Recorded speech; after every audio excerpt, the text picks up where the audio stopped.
It's Tom from Oracle Time, and today we're going to be unboxing the Christopher Ward C60 Trident Pro 600 Mark III. It's quite a mouthful for a new watch, so we haven't actually done an unboxing yet, so we thought we'd do it with this watch, seeing as they sent one sort of fresh in the box. So we're just going to have a quick look at it, tell you our first thoughts on the watch itself. A little disclaimer, I guess, I have owned Christopher Ward watches in the past. I am a bit of a fan of what they do, if not always for their aesthetics, but they're I think they were the first watch manufacturer to sell only online. And for me, it's just convenient. Unless you're buying a watch that's £3,000 plus, you perhaps don't want really the ceremony of buying a watch. But anyway, let's get into it. As you can see, it's arrived on in its nice, Christopher Ward with its nice emblem on top, which is obviously controversial. Personally, I like it. I like the minimalist design of it. But it's in this sleeve here, which if you pull out, reveals, a nice minimalist case, the emblem, the logo, obviously the wood against, I think this is leather or some sort of leather synthetic, but it feels very nice, very smooth, very contemporary design, which I like. It's not, old-fashioned, so it's quite a cool box.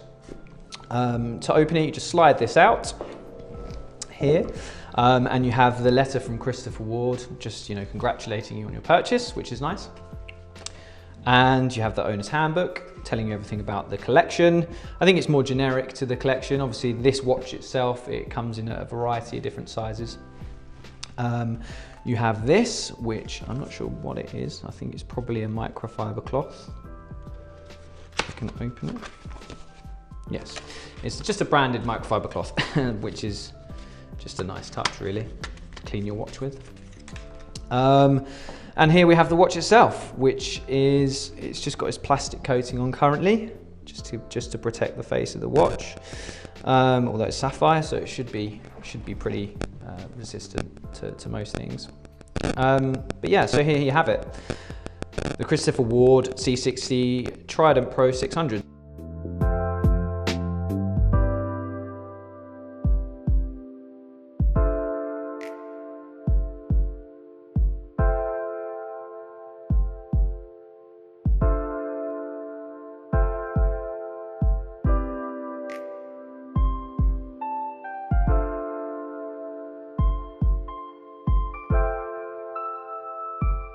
So this is the Mark III. Obviously they've been making the Trident for a while now.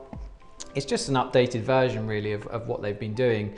It's got a new movement. So it's got the Sellita SW201, which is obviously a very reliable Swiss-made caliber, anti-shock resistant, exactly the type of movement you need really for a dive watch, something that's going to withstand, daily beating, going underwater if that's what you're into. Another big obviously difference to it is the hour hand has actually changed from the teardrop design to this more pointy hour hand. Pointy, I guess, is probably the best description I can come up with. But it's it's replicating the Trident design, Poseidon's Trident, as it were.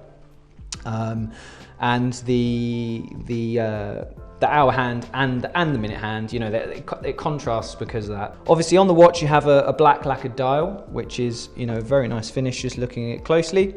You have updated indices as well, which have also been sort of polished and sort of brushed to create a better reflective effect.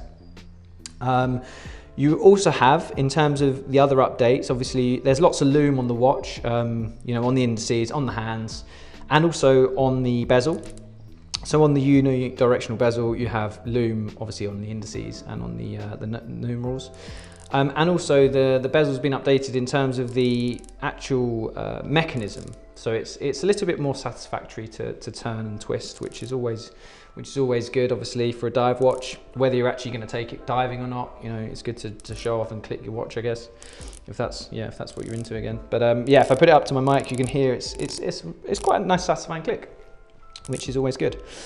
Obviously on the dial you have the controversial logo. I'm a big fan of the typeface personally, and the typography they've used for the logo and their emblem. I think the only thing I would suggest is perhaps they don't necessarily need to use both of them everywhere. They could perhaps be a bit more reserved and use the emblem just as their main logo would be quite nice to create a more sort of minimalist aesthetic, which I'm into. In terms of the case, obviously, this watch I believe is the 42 millimeters.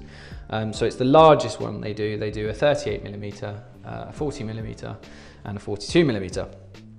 In terms of the lug to lug size, I believe it's 47, just over 47 millimeters. So it is a fairly large watch. I think it's 47 millimeters on the 40 millimeter actually, but so it is a big watch. But you know, it's a chunky steel dive watch. You know, that's what you're expecting from this sort of watch. It's not a vintage diver. It's not a dress watch. It's the size you'd expect really.